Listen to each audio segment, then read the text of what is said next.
Olá, meu nome é André Rosito Marquardt, sou psiquiatra, responsável técnico médico do CAPS. Estou aqui no cantinho, vocês não me viram. Então, estou aqui para apresentar para vocês o protocolo de atendimento de pacientes com comportamento suicida. O suicídio leva a cada ano mais de 700 mil pessoas, né? E ele é a segunda principal causa de morte entre jovens de 15 a 29 anos. Além disso, o número de suicídios tem aumentado no Brasil nos últimos anos. Então, por todos esses motivos, é importante a gente conhecer e colocar em prática esse protocolo, que tem como objetivos garantir o acolhimento humanizado e seguro ao paciente em risco de suicídio, padronizar a avaliação de risco em baixo, moderado e alto e a conduta em cada nível, integrar as ações da UPA, CAPS e Hospital Dia, assegurando a continuidade do cuidado, e reduzir a morbimortalidade por suicídio e tentativas. Além disso, também é um objetivo importante assegurar o cumprimento da notificação compulsória, porque com essas notificações a gente consegue monitorar a evolução dessa questão no município e fazer ações para modificar esse cenário. Então, o primeiro passo é realizar uma escuta qualificada, empática e sem julgamentos, ficando atento à população de maior risco, então jovens entre 15 a 29 anos, idosos e pessoas com transtornos mentais graves. A gente precisa questionar ativamente acerca de pensamentos de morte, né? Você tem pensado em morrer, em se matar? E a gente vai usar os critérios objetivos conforme a escala, que é a Columbia Suicide Severity Rating Scale, que caracteriza o risco como baixo, moderado ou alto, né? Então, uma pessoa que tem pensamentos de morte, pensamentos sobre suicídio, a gente precisa definir se ela tem ou não tem um plano de como se matar, se ela tem ou não tem os meios para conseguir se matar. Então, se ela pensa em dar um tiro nela mesma, se ela tem uma arma e outras situações, e também se ela tem a intenção clara de agir ou não, né? Então, sim, eu vou fazer isso, ou eu penso nisso, mas não posso, por isso, por aquilo, então aí, conforme esses 3 pontos, a gente vai definir se o risco é baixo, moderado ou alto. Quando a gente identifica um risco alto, que é o que tem um risco maior, né? A gente precisa retirar objetos que podem ser meios para o suicídio, então objetos cortantes, fios, cordas, cintos, medicamentos, outros objetos potencialmente letais do alcance do paciente, para diminuir o risco, né? Então, a pessoa, se ela tem um meio acessível, isso aumenta o risco. Outra questão é manter o paciente num ambiente seguro e acompanhado em tempo integral. Então, se tem uma pessoa que pode, junto dela, consegue conversar de forma tranquila, isso reduz o risco, né? Se a pessoa tem um risco importante de heteroagressão ou fuga, é importante acionar também a equipe de segurança do multi-hospital, que pode prestar um apoio nesses momentos. Aí a gente vai ver as condutas específicas conforme o ponto do multi-hospital que a pessoa está, né? Se ela está na UPA, a primeira questão é realizar a estabilização clínica e avaliação de risco. Todos os pontos vai usar a mesma avaliação de risco, né? Que é essa escala que eu apresentei ainda há pouco.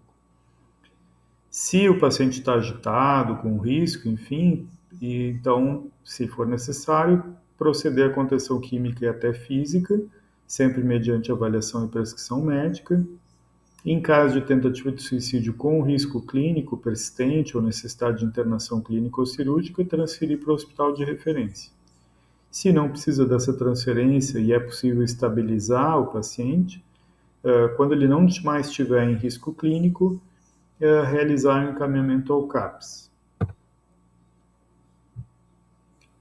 Então, em caso de tentativa de suicídio, risco de suicídio alto, a transferência deve ser feita sempre acompanhada e contato prévio médico-médico entre UPA e CAPS para passagem do caso. Se é um paciente acompanhado por responsável com um risco moderado, né, não tem tentativa de suicídio, não tem uma ideação alta, ele pode ser encaminhado por meios próprios, mas sempre com uma carta de encaminhamento ao setor unidade de destino. Se o paciente está no CAPS, né, então a primeira questão é avaliar se ele tem algum risco clínico, né? Então, se ele teve uma tentativa de suicídio, ou tem alguma lesão física grave, ou fez ingestão de substâncias, enfim, é preciso transferir imediatamente a UPA para estabilização clínica, com a passagem de caso médico a médico e carta de encaminhamento. Depois de estabilizado, o paciente retorna ao CAPS no mesmo modelo de transferência para seguimento do cuidado. Nos casos em que houver um risco de suicídio alto e necessidade de internação prolongada para tratamento psiquiátrico, transferir o paciente para o hospital de referência. Ainda no CAPS, pacientes em risco baixo ou moderado podem permanecer sob acompanhamento intensivo no CAPS ou encaminhamento para segmento na atenção primária a critério da avaliação. Em qualquer situação de transferência, sempre, eu vou repetir isso algumas vezes aqui porque é importante, fornecer obrigatoriamente a carta de encaminhamento ao setor ou unidade de destino. É importante envolver familiares e ou responsáveis legais sempre que possível, assegurando corresponsabilização no cuidado. Quanto mais pessoas estão envolvidas nesse cuidado, isso ajuda a reduzir o risco de suicídio, né? E também acionar a rede de apoio comunitário intersetorial quando identificada uma vulnerabilidade social relevante. No hospital dia, também, então, procurar identificar os pacientes com comportamento suicídio durante atendimento usando a escala, né, avaliando o risco. Se identifica uma tentativa de suicídio que apresenta risco clínico, encaminhar a UPA para estabilização clínica. Se não tem uma questão clínica e tem um risco de suicídio alto, encaminhar diretamente ao CAPS, acompanhado e com carta de transferência e contato prévio. Se tem um risco moderado e está acompanhado por responsável, pode ser encaminhado ao CAPS por meios próprios, mediante carta de encaminhamento. E risco baixo, ele pode ir sozinho, inclusive, não precisa estar acompanhado. Sempre que se identifica uma tentativa de suicídio ou uma situação de autoagressão, essa situação deve ser notificada no SINAM. O registro da notificação é feito no CELC, em registro de agravo. E outra questão importante de notificação é quando tem crianças e adolescentes em que se identifica uma omissão ou risco familiar, é importante comunicar ao Conselho Tutelar da situação. Então, basicamente é isso. Queria reforçar que seguir os passos desse protocolo pode salvar vidas.